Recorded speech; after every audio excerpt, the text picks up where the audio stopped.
میرے کریم آقا صلی اللہ تعالیٰ علیہ وسلم ایک روز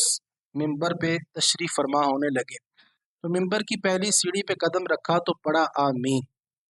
پھر دوسری سیڑھی پہ قدم رکھا تو اسی طرح آپ نے فرمایا آمین،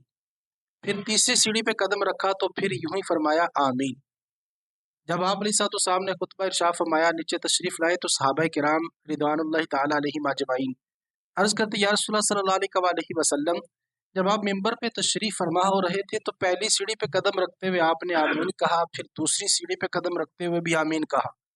اور جب تیسری سیڑھی پہ قدم رکھنے لگے تو اسی طرح آپ نے آمین فرمایا، آخر وجہ کیا ہے؟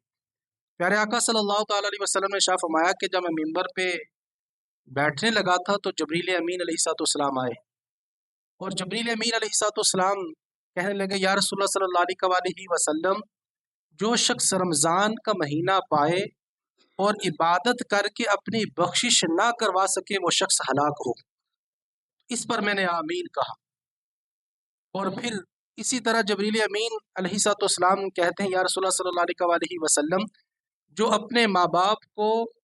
دونوں کو یا ان دونوں میں سے کسی ایک کو بڑھاپے میں پائے اور ان کی خدمت کر کے جنت حاصل نہ کر سکے وہ بھی ہلاک ہو، تو میں نے آمین کہا، اور عرض کرتے یا رسول اللہ صلی اللہ علیہ وآلہ وسلم،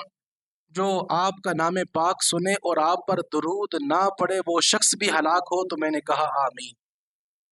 غور کیجئے کہ یہ تینوں چیزیں کتنی اہم ہیں کہ رمضان کا مہینہ ہو یا اسی طرح کوئی اپنے ماں باپ کو بڑھاپے میں پائے اور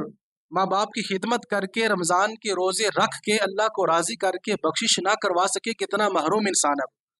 آپ علیہ الصلوۃ والسلام کا نام پاک سنے اور درود نہ پڑے، کتنا وہ محروم ہے۔ تو اس لیے آپ علیہ الصلوۃ والسلام کا نام پاک جب بھی سنے تو درود پاک پڑھا کریں۔